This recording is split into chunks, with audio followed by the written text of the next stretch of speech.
I think a materialist approach to things is very, very consistent with my experience in Christian social justice.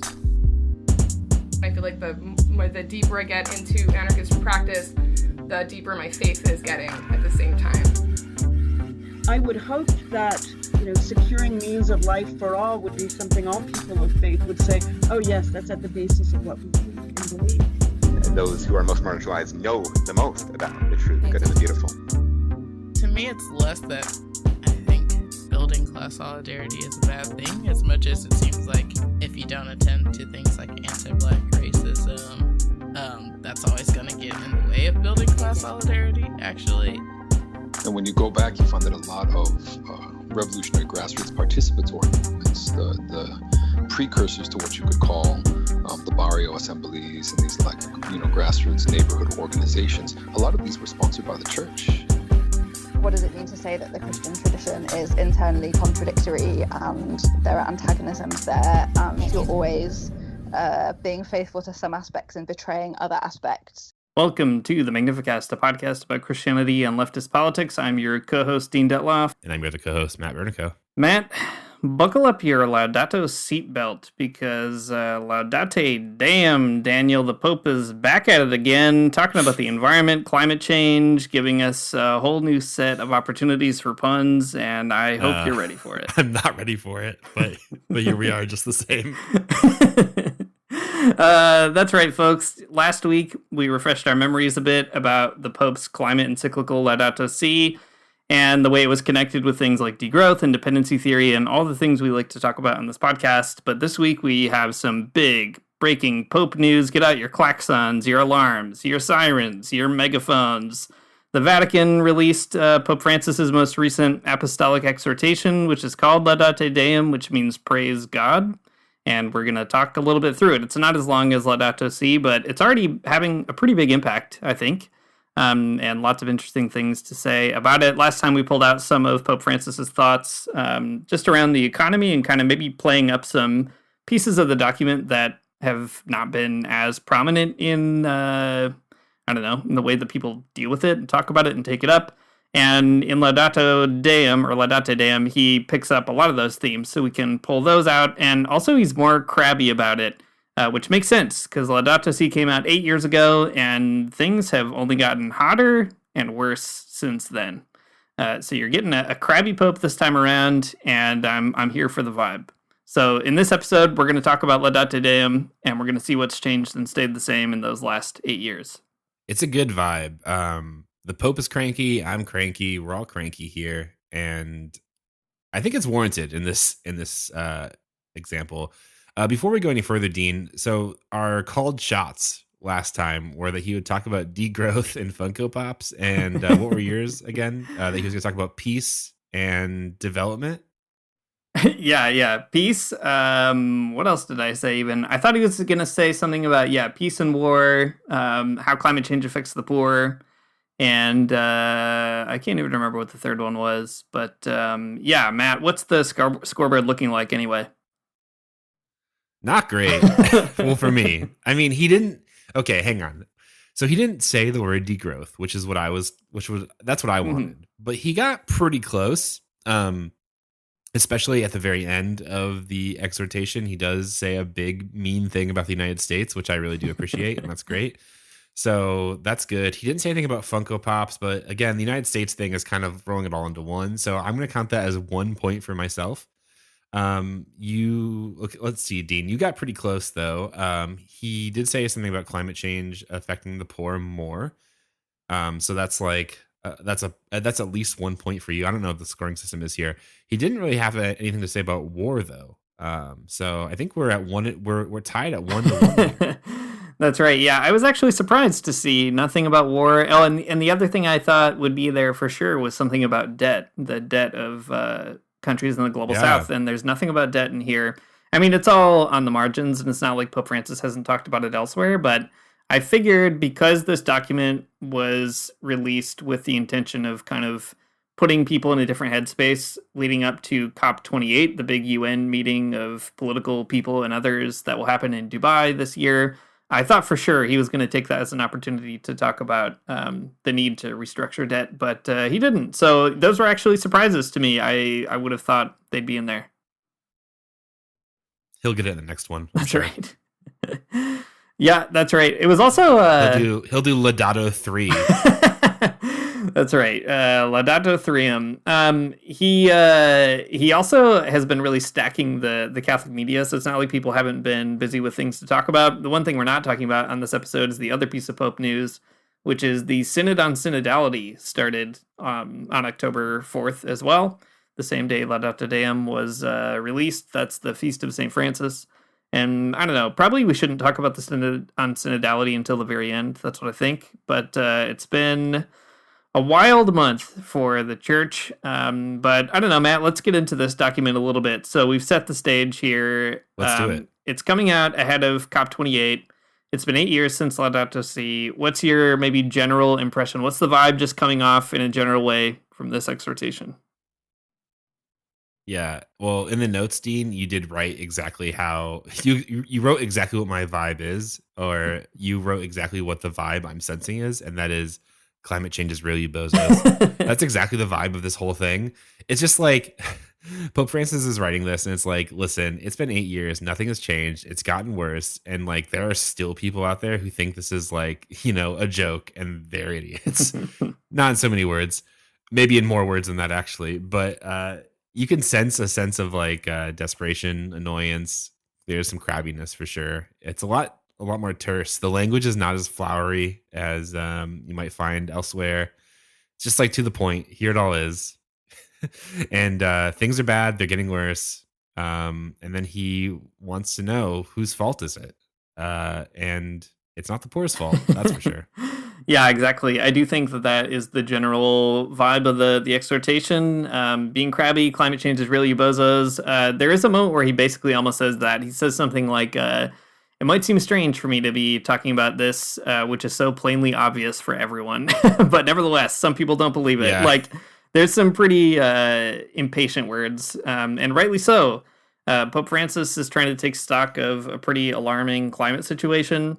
I think, too, Laudato Si did have some strong words. Most famously, Pope Francis said that our world is becoming it's beginning to look like an immense pile of filth, and had some other choice words. But nothing like what you get in Laudate Deum, where there's a real kind of reckoning, I guess, with the actual damage that we're causing. Not only is climate change real, you bozos, but also there's a few points in there where he even says, something that's kind of like, the time for like mourning or recognizing how bad things is without action is over. Mm-hmm. It's kind of this there's a feeling throughout this where like, some people do know very well how bad climate change is and how much it's hurting, people, creation, and so on. But they haven't done anything about it yet. Mm-hmm. And now it's time to. It's just like this real sense of like, come on. Yeah. Come on. Also, that's my favorite part is where he says that. That's right. And he does say it, being in the Vatican with an Italian accent, so it really works. Exactly. I think also it's maybe a harder document to, it won't prevent people from being cynical with it, but it's harder to be cynical with it. Laudato Si has a lot of plausible deniability, or maybe more vague gestures, like Pope Francis will say, richer countries do this and poorer countries do that. And there's kind of just it's like easier to hide behind the lack of specificity. And Laudate Deum isn't naming names all over the place, but it does name some of them. It names the United States uniquely. And I haven't looked. I'm going to look right now and see if there's been any commentary from somebody like Biden or John Kerry. There wasn't immediately, which I thought was pretty interesting. I'm Googling it as we speak. And let's see. Oh, man, I Googled it, and just 2 hours ago, there was a pretty interesting... Oh, breaking news. Yeah, that's right. Article published with the headline, Secretary of State not consulted on new papal document. The Vatican Secretary of State, that is. Oh, man, I wonder. Yeah, and in it also says, John Kerry, the special U.S. envoy for climate change, had taken an interest in the papal document and offered suggestions in conversations with Vatican diplomats. But the Secretary of State did not have a chance to relay those suggestions before the papal document was completed. So I do love the John Kerry snub. Good work, Pope Francis. Yeah. That's very interesting. Well, good for the Vatican. Whether or not that was planned, I don't know. Yeah. Probably not. But I guess, like, all that to don't listen say... to John Kerry. He doesn't know. He doesn't know. All that to say, you know, John Kerry has often praised Laudato Si. I mean, he is a practicing Catholic, and so is Joe Biden. And they'll talk about it as being a great encyclical and a good moral voice and so on and so forth. But I do think it's, like, maybe harder for John Kerry to quote Laudate Deum. I mean... Probably not. I don't know. Some of these people don't seem to have a lot of trouble sleeping at night when they live their lives in bold contradiction. But it just seems to me like Laudate Deum is giving a little less wiggle room. The exhortation starts off investigating the question that, who's causing climate change? It's humans, for sure. But whose fault is it specifically? And Pope Francis writes that it's not the poor's fault. And he says, in an attempt to simplify reality, there are those who would place responsibility on the poor since they have many children, and even attempt to resolve the problem by mutilating women in less developed countries. As usual, it would seem that everything is the fault of the poor. Yet the reality is that a low, richer percentage of the planet contaminates more than the poorest 50% of the total world population, and that per capita emissions of the richer countries are much greater than those of the poorer ones. How can we forget that Africa, home to more than half of the world's poorest people, is responsible for a minimal portion of its historic emissions? All right, so you get it right here. Who's responsible? It's not the poor. It's not half of the world's poorest people who live in Africa. It's the people who pollute the most. And you can take a quick guess to who that is. It's the United States. Of course, if you ask people like John Kerry in the United States or other officials, I guess, they'll tell you it's India's fault. They'll tell you it's China's fault. But really, it's the United States. The ways that people produce and consume there is out of control. And you can go look up the data on this particular fact. Jason Hinkle has written about this really specifically, and so have a lot of other people in the climate area. We've talked about it in previous episodes, and I even wrote a Sojourn's article about this. So go look it all up. The facts are out there. Do your own research. It's people in the United States. It's their fault. Don't believe the hype. Don't believe John Kerry. Yeah, exactly. I don't know why John Kerry has become like the villain of this podcast in the last couple of weeks, but he is. It's his own fault. He has no one to blame but himself. And I mean, like we said last week in the Laudato Si piece, there's that kind of famous scene of John Kerry chastising people in Africa for, not greening their economy, even though, as Pope Francis says right here, Africa is not, to blame for kicking out all these historic emissions. So I think that's obviously the big piece, right? Pope Francis thinks that humans are causing climate change. He goes out of his way to spend a lot of time talking about that. But not all humans have maybe an equal share or equal role in that responsibility. And he goes on to also talk about the consequences of that situation in ways that I think are pretty helpful. He says, some effects of the climate crisis are already irreversible, at least for several hundred years, such as the increase in the global temperature of the oceans, their acidification, and the decrease of oxygen. Ocean waters have a thermal inertia, and centuries are needed to normalize their temperature and salinity, which affects the survival of many species. This is one of the many signs that the other creatures of this world have stopped being our companions along the way, and have become instead our victims. We are now unable to halt the enormous damage we have caused. We barely have time to prevent even more tragic damage. I think this is a pretty troubling passage for a lot of reasons, but the two things that really stuck out to me were, first of all, Francis's acceptance of the gravity of the situation. You hear all kinds of people who will be like, yeah, climate change, like it's bad, but if we just kind of figure out, the right solution now, like we can kind of prevent all the bad stuff from happening. And Pope Francis is like, the bad stuff is going to happen. What we have to do now is like prevent worse things from happening.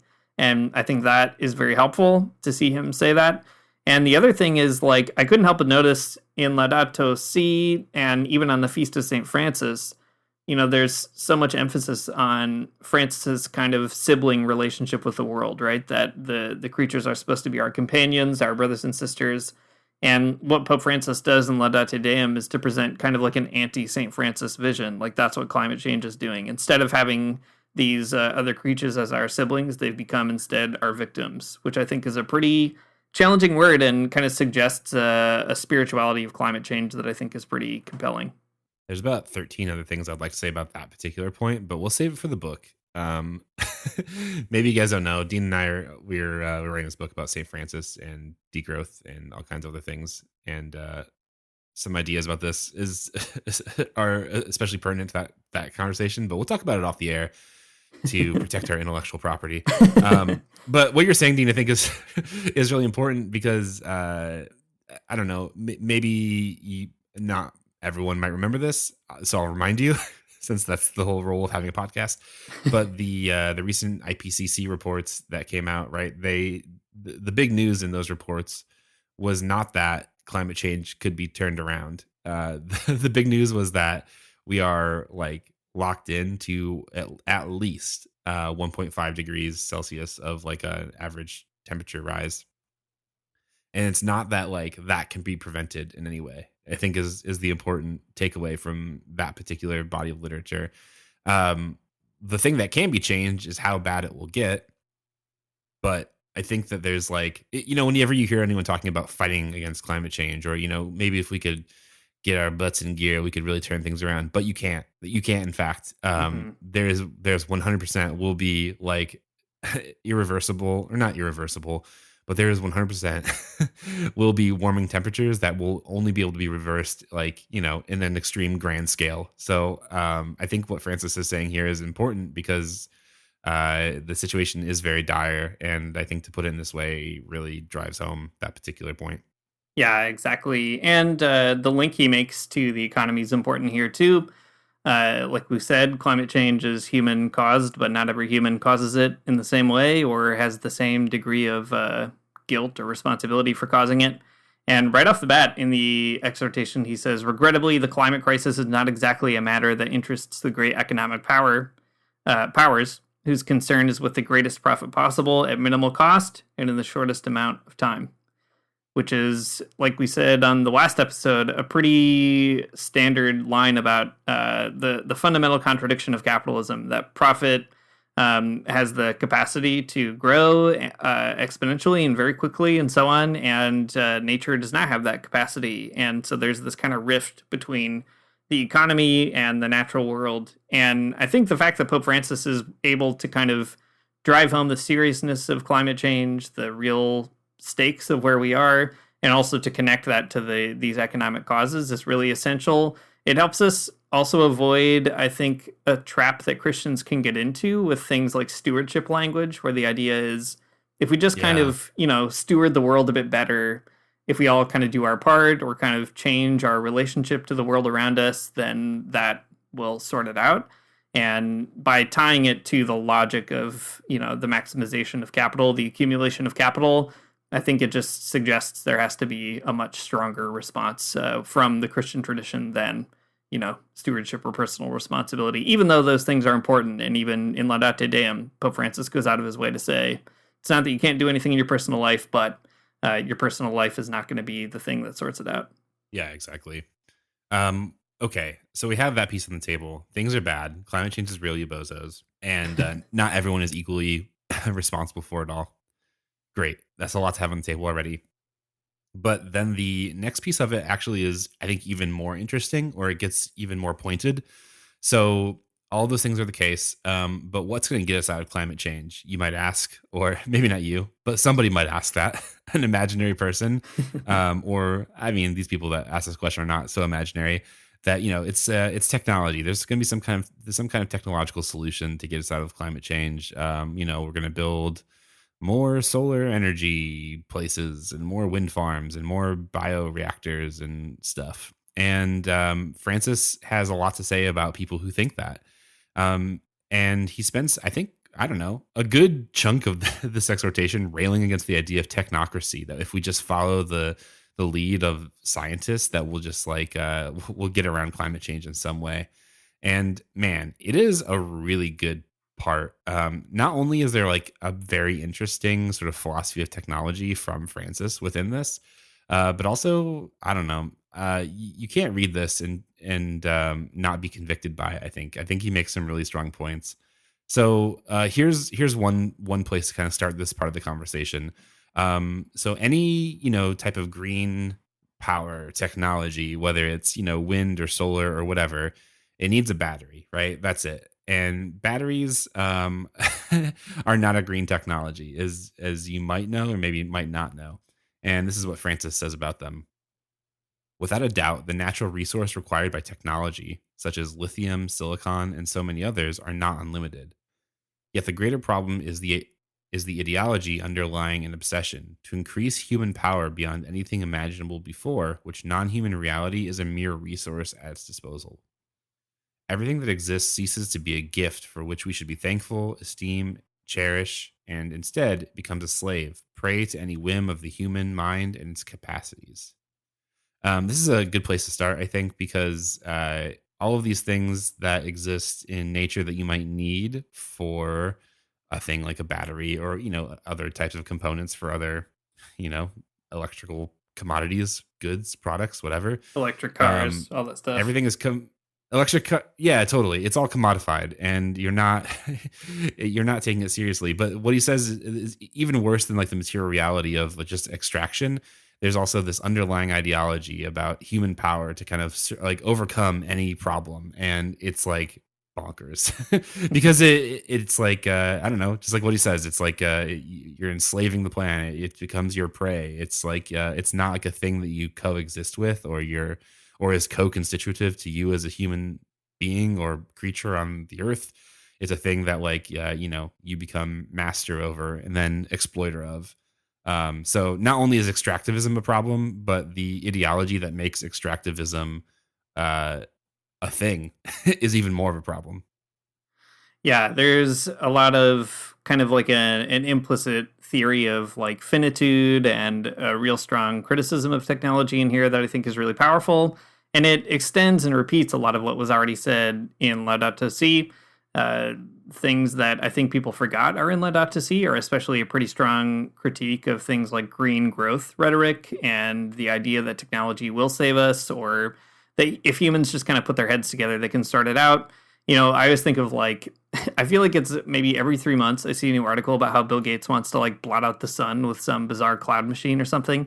And, when you hear stuff like that, it like, listen, I'm not a Luddite. Like, I don't like Jacques Ellul. I think, some technology is good. I like recording this podcast. I like sending it to people on their phones. I think we should be critical about it, but also you got to use it. But at the same time, there is definitely a kind of alienation from nature that technology does sort of foster in us, or, if those terms are philosophically not good to somebody, technology does kind of send people in its own directions in ways that we don't always foresee. And Francis, I think, calls our attention to that in a pretty healthy way. At one point, he says, not every increase in power represents progress for humanity. We need only think of the admirable technologies, quote unquote admirable, that were employed to decimate populations, drop atomic bombs, and annihilate ethnic groups. There were historical moments where our admiration at progress blinded us to the horror of its consequences. This might sound like, I don't know, someone just being a crank. And sometimes Pope Francis is a crank, but like in a good way, I think. I think you should be a crank about people who are too excited about technology.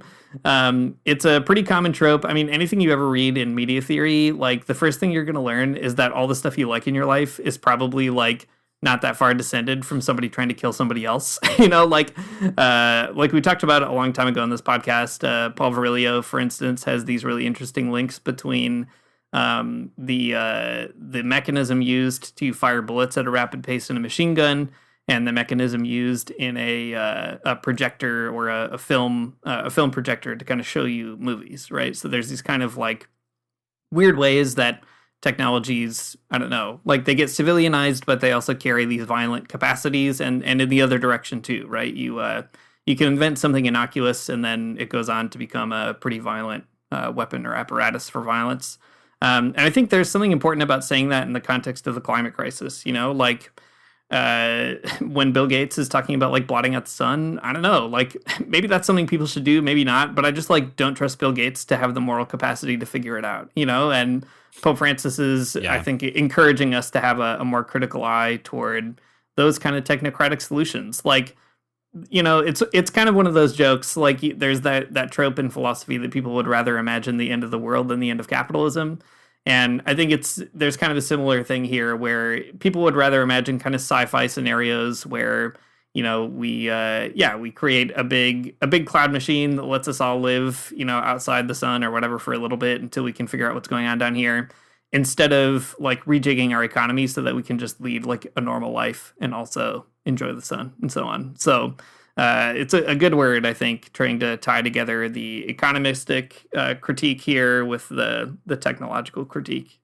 Yeah, for sure. I mean, the stuff about Bill Gates is like only half a joke too, because he has investigated things like that, like geoengineering stuff, but also even more like seriously, Bill Gates is like 110% behind nuclear energy and has all kinds of like investments and plans and stuff for keeping his servers running, right? This guy who's built his entire life around Microsoft computers, which is, has got to be the most depressing thing to really think about.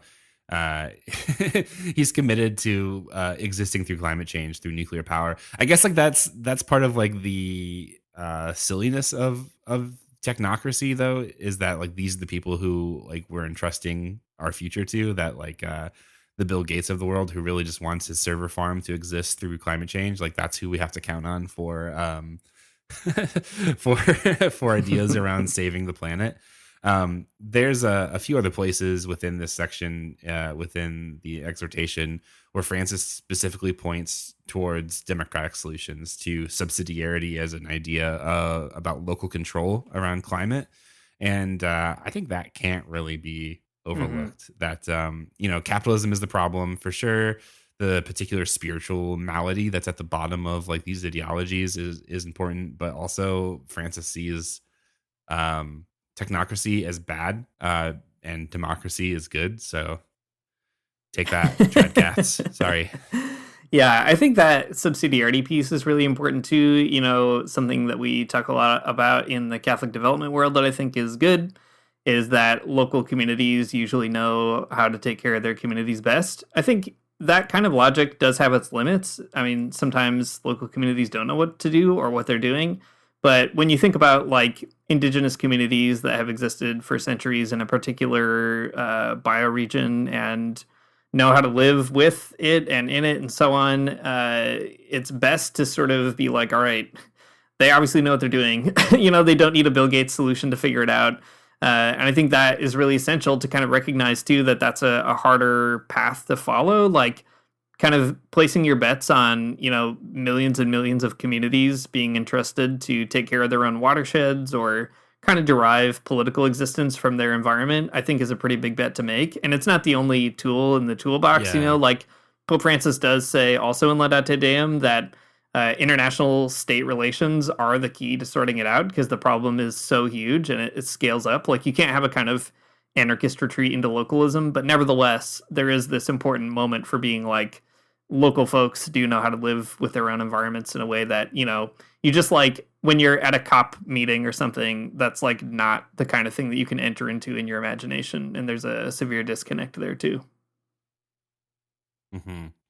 Yeah, well, there's a lot to say about that. We have an episode, I don't know, that's probably kind of old now, about subsidiarity and how that works out and what it could mean for politics. So you can scroll through the feed and find that, I guess. Or don't. It's fine. No big deal. We just made a podcast about it, and yeah, I guess you could listen to it if you wanted, but you don't have to. By the way, I'm glad to see that Scotland hasn't destroyed your kind of Midwestern need to self-deprecate. That's important. Yeah, absolutely. It's actually just increased it. I feel so unsure and uneasy about everything here. I have to be more self-deprecating than ever. Scottish people do not know what to do with that. It's funny. For me. Okay, the next piece of this that we can talk about, though, is Francis's thoughts on anthropocentrism. We're running short on time, so I don't want to spend like too much because it's kind of baked into the whole piece here. But anthropocentrism is a problem for Francis. You can see the critique of anthropocentrism in this particular passage from Francis. He says, "This itself excludes the idea that the human being is extraneous, a foreign element capable of only harming the environment. Human beings must be recognized as a part of nature. Human life, intelligence, and freedom are elements of the nature that enriches our planet, part of its internal workings and its equilibrium. So I think that's a pretty important idea that, again, like it's kind of everywhere in this piece. He says this kind of thing a few different times. There's another part that I think is worth talking about a bit more because it got a little bit more play on the internet because of how unusual it is. But a little bit later in the section, Francis says, God has united us to all his creatures. Nonetheless, the technocratic paradigm can isolate us from the world that surrounds us and deceives us by making us forget that the entire world is a, quote, contact zone. This phrase contact zone it's in quotes because it comes from a philosopher named Donna Haraway, she's Catholic in this like not very Catholic kind of way. Maybe she plays with the idea of Catholicism a lot in her works, but she is definitely like if you are interested in the philosophy of technology or feminist philosophy or any number of other weird sort of niche things in continental philosophy, she's a person that maybe you've heard of.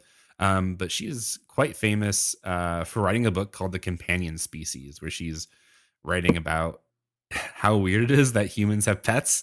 It's not really about that. It's about something kind of bigger. That it's the idea that like that humans and dogs they share like a co-evolutionary history, and the point of the book is to argue that like that is not like an exception to how evolution works, but it's like basically just how evolution works, that species are often co-constitutive. So that, dogs evolve alongside us, and so do cats, and, other creatures evolve alongside other kinds of creatures within their own ecosystems. And there's a sense in which that, like, to be a being in the world, it's extremely philosophical. To be a being in the world means that you're not evolving, you're not coming to be in a vacuum, but you're always coming to be like out of the relationship to other things, and that's quite unique, actually. And Francis here is kind of affirming this weird, kind of not Catholic feminist philosopher who I think would definitely, they have a lot of disagreements with, I would say. But anyways, Francis is, it's an interesting move though, right? That he's going so far out of his way to argue against anthropocentrism. He's he's basically like adopting the language of a type of philosophy who, he would probably disagree with in a lot of other things. But he does it nonetheless because Donna Haraway is right, man. That's why he does it. So I don't know. I cannot wait. So there must someday soon, there's probably going to be a Donna Haraway response to this. But I don't know. It's rad. It's good. Donna Haraway is a person you should read. Go out of your way to do it. It's good for you. Yeah, maybe we should read the Companion Species Manifesto for a future episode. It is pretty fun. But yeah, I mean, that choice, I guess, also signals a lot of other things. I think it signals that Pope Francis wants to draw from a wider set of voices outside the church or kind of adjacent to the church, which I think is important. And also, like, it's pretty radical to cite Haraway. Like, she is a feminist. She has a history of Marxism. She is like a pretty intense person to read, I guess, for lack of a better adjective. She makes a lot of wild arguments about how you're actually a cyborg and what a weird thing that is. All that to say, lots of kind of wild things in her literature that Francis choosing to cite kind of opens up maybe in a unique way. But that critique of anthropocentrism is really important. And I think it also speaks to like a deeper philosophy of technology within Francis's work. Like, at another point, he says, human groupings have often created an environment, reshaping it in some way without destroying or endangering it.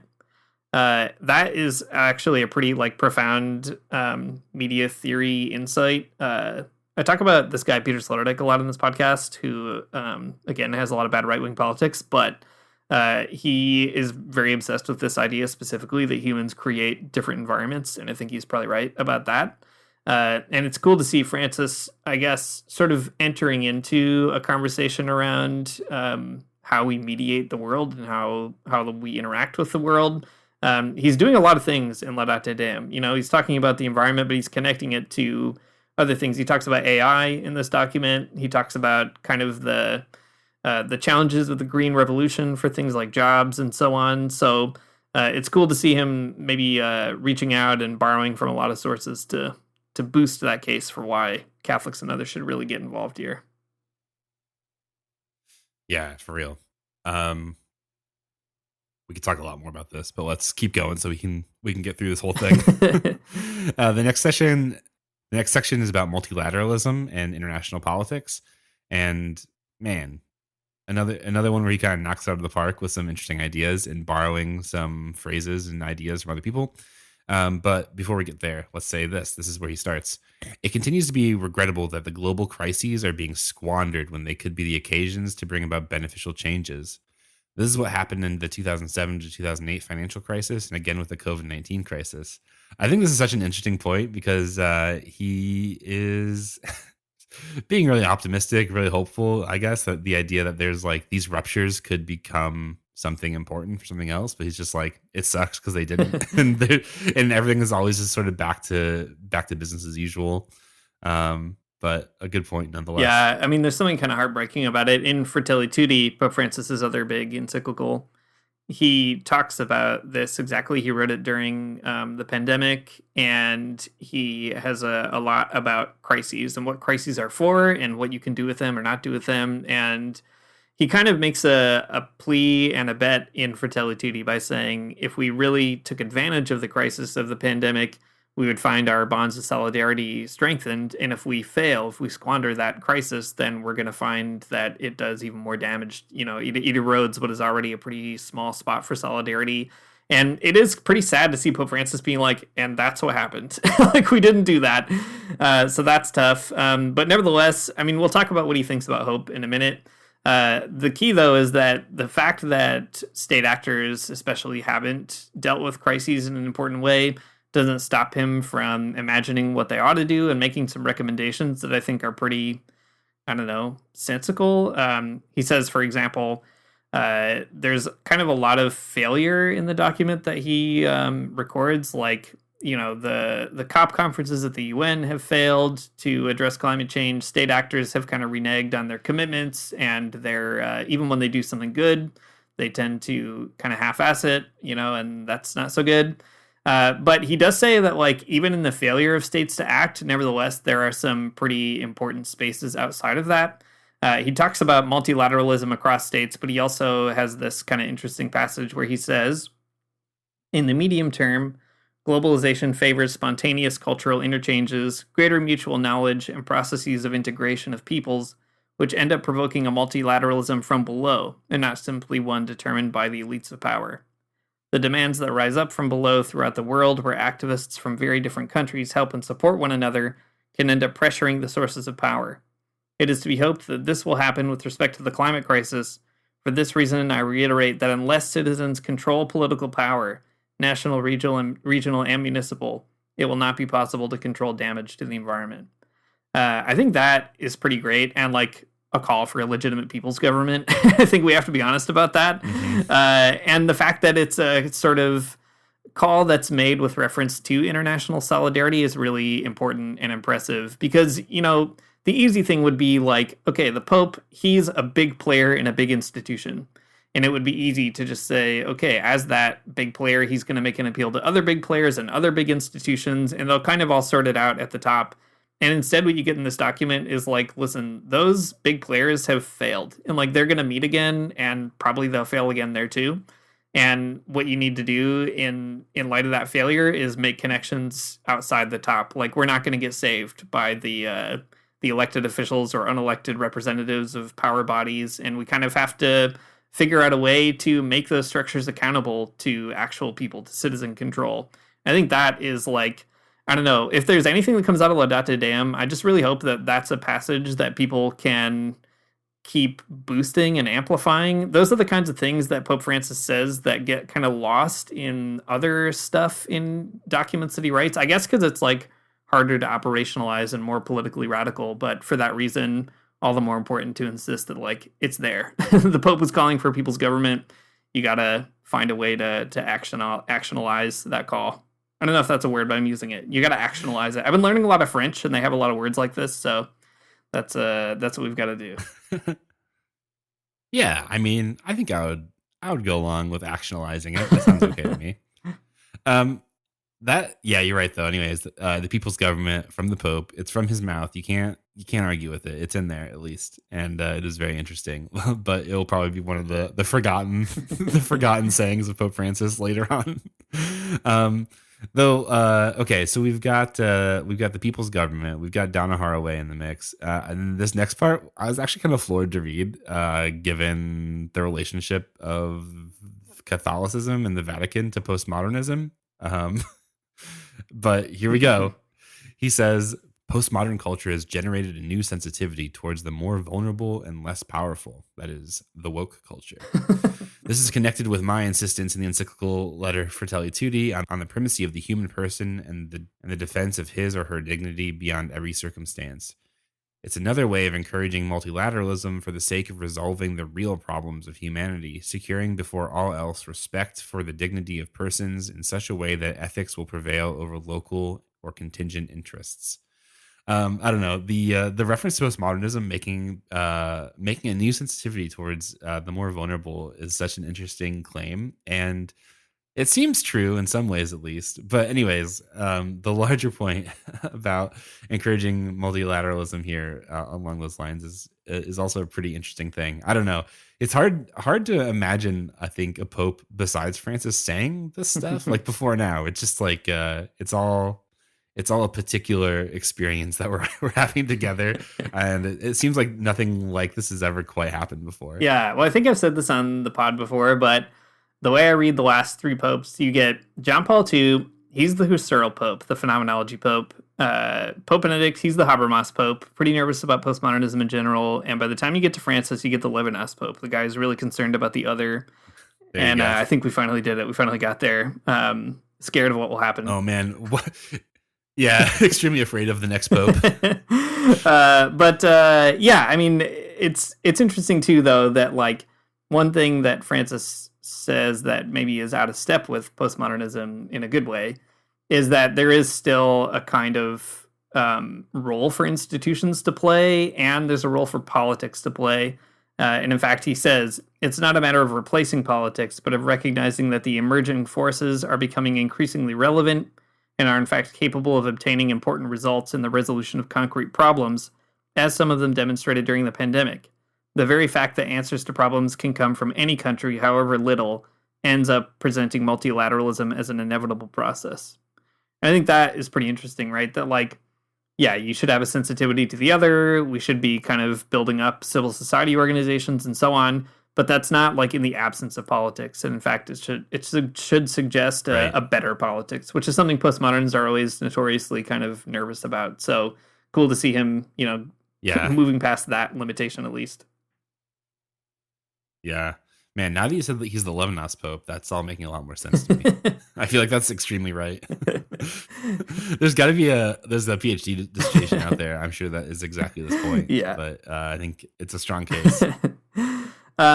So lots of great critique, but he does kind of end the letter on some specific notes that I think are really instructive as well.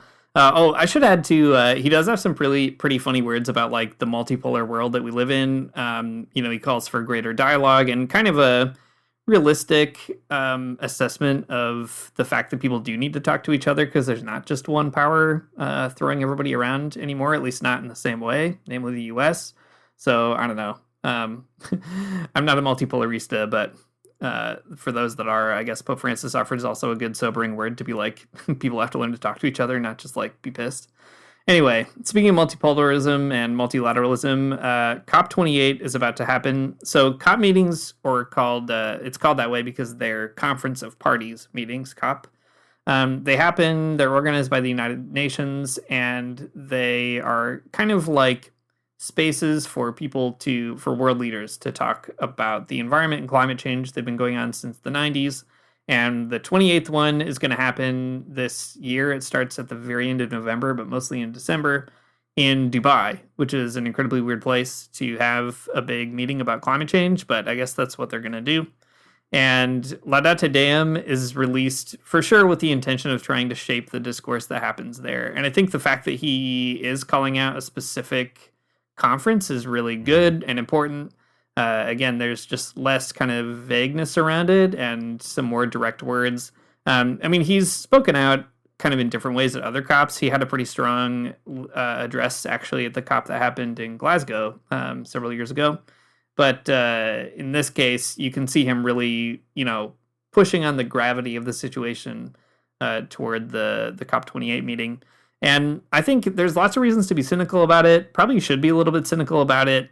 Climate conferences, they just have not obviously halted climate change. And this is the 28th one happening. Right. And here we are. The 28th one probably also won't solve it. But Pope Francis does make space for talking about hope. And I like the way that he puts it here. He says, to say that there's nothing to hope for would be suicidal, for it would mean exposing all humanity, especially the poorest, to the worst impacts of climate change. And I think that is actually a pretty essential word leading up to what is sure to be, in many ways, a pretty discouraging, as they always are, discouraging kind of climate conference. Totally. I mean, if the encyclical is telling us anything, though, that it's like COP28 will come and it will go, and it could be a little bit of a success. It could be more of a failure. I mean, certainly one of those two things, right? But the thing that Francis is telling us before this, though, is that like that's not necessarily where the hope lies. Right. In sort of like stodgy and stupid ideological kind of camps from the world's various climate delegates or whatever you might call them. I don't know. That's not where the hope of the world lies. It's it's like it's in the people. It's in this other type of like way of thinking. I mean, whatever. Something good could come out of COP, and that would be very cool. But it's.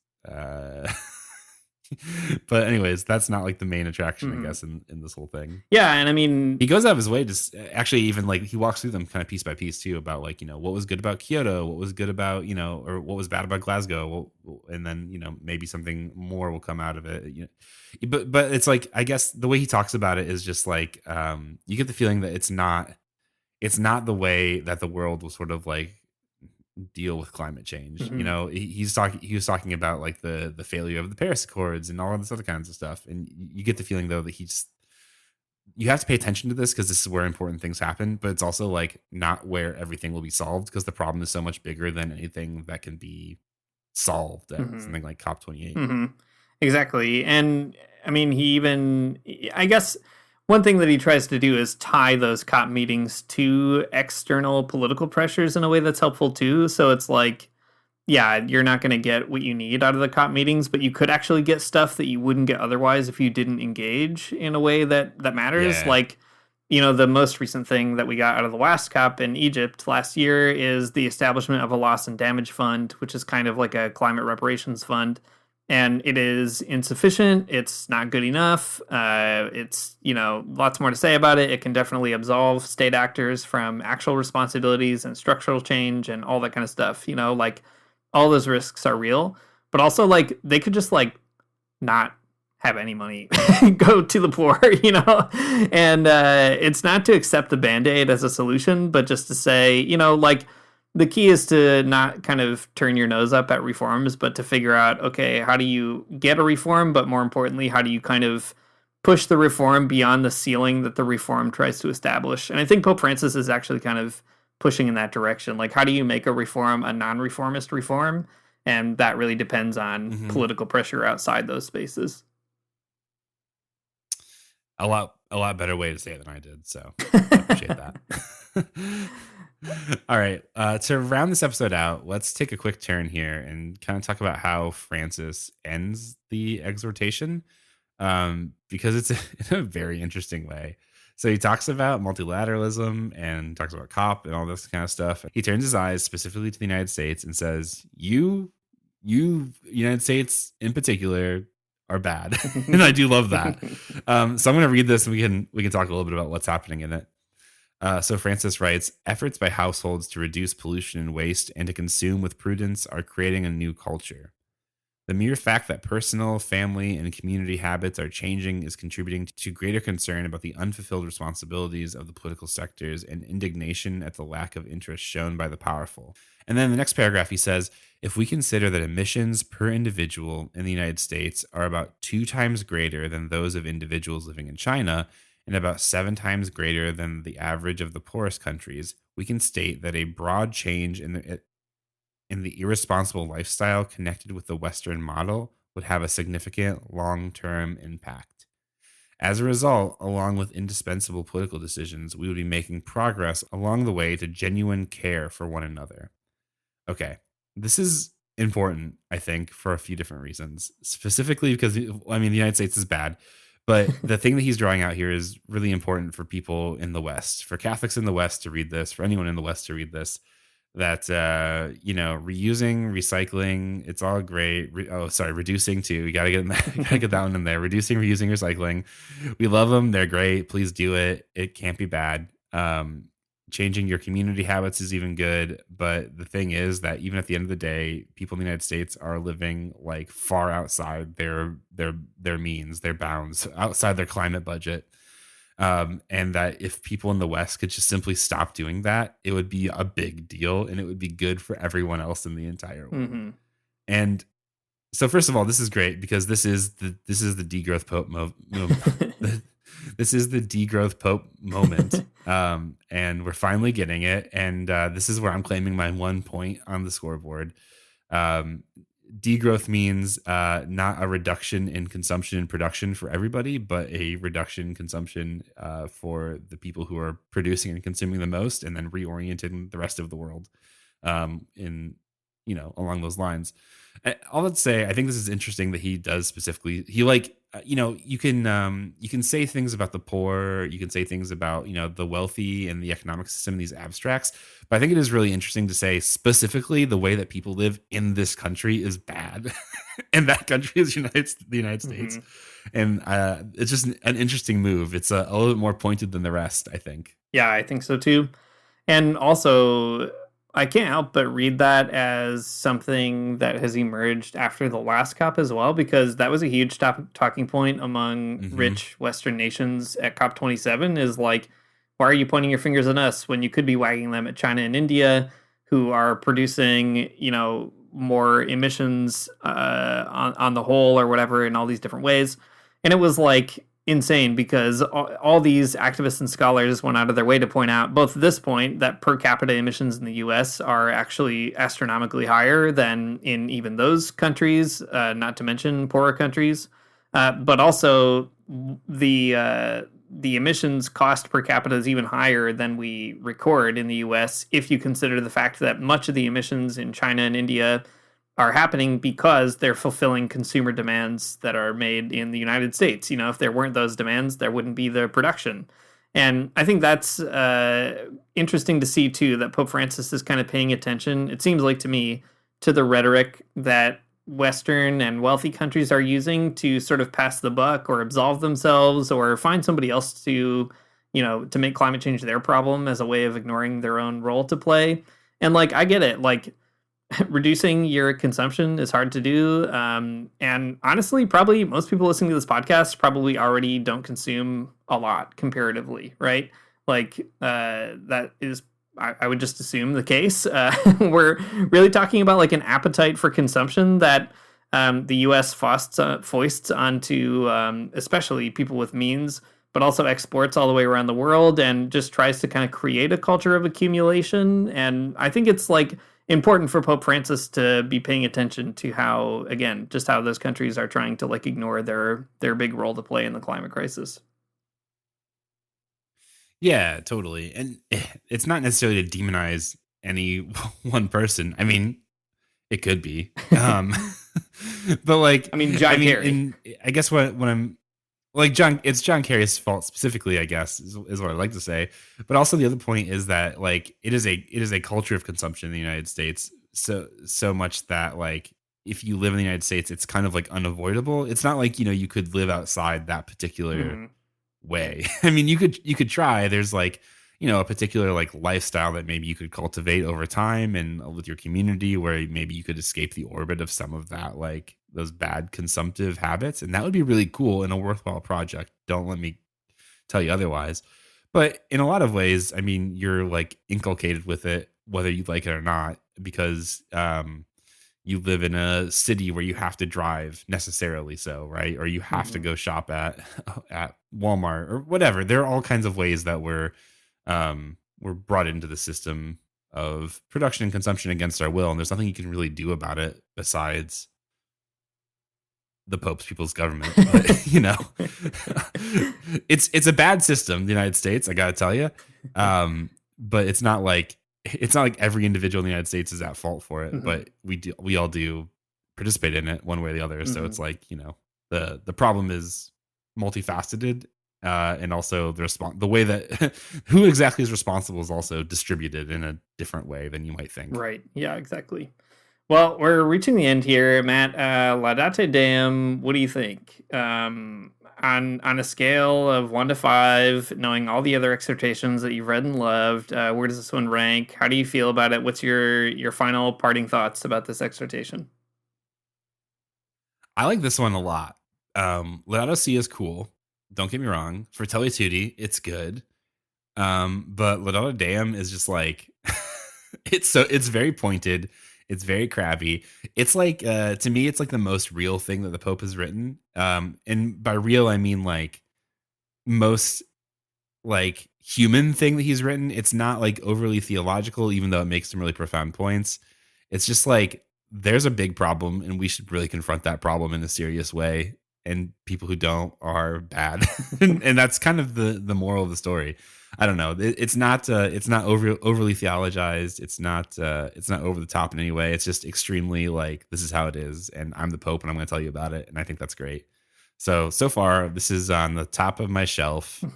I can't wait for Verso to publish this one as a great like chapter 2 in the Laudato Si book. What do you think, Dean?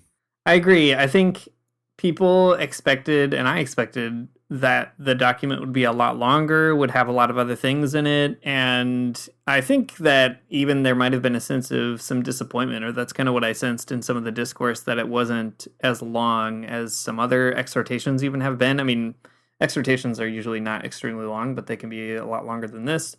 But the more I've thought about it and the more I've read it, the more I feel like actually the brevity of it is great. It kind of helps to punctuate the issues. It puts things in pretty stark perspective. And I think it challenges the reader, too, to be like, what else do I need to say about this? You know, like the problems are really obvious. I think that's the tone that comes across in a way that's really helpful. And I like the way you put it. It's like a very real document, a very human document. It's just sort of saying, let's be honest. You know, we all know what's happening here. We all know who could change things and isn't changing things. And here's maybe some ideas for what we could do on the margins. And you get the sense that it's a pretty like exhausted kind of document. And I think that's important. Like, you know, it's not as energizing as some other documents that Pope Francis writes, but in a weird paradoxical way, I find that more spiritually fulfilling. You know, like it feels like, dang, finally somebody's sort of saying something really true and real and honest, and that's good. I think that's good to point out, because like in Fratelli Tutti even, it's like, you know, how do you become like a better brother to all of creation or something, all of humankind? How do you become the good Samaritan on the road who will stop and like help people up or whatever? And this one is just like, man, stuff is very bad. And have you considered a people's government?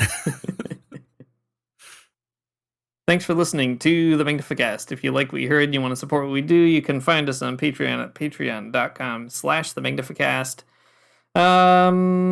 There's nothing else to say, I don't think. Our music is by Amari Armstrong. The outro is by The Illogical Spoon, and we'll see you next week. I don't want to get up for church in the morning, souls alive. Heaven come to earth and there won't be no church. We'll meet down by the riverside. There we'll swim with all creation. Never get tired, never bored. Don't worry, someday there'll be no dam between us and our Lord.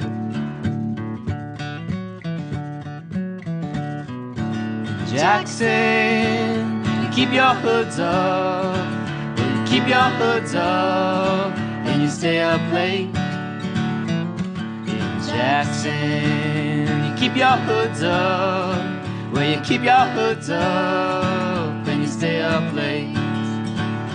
Oh, don't mind a cold night, but we might mind if you leave too soon.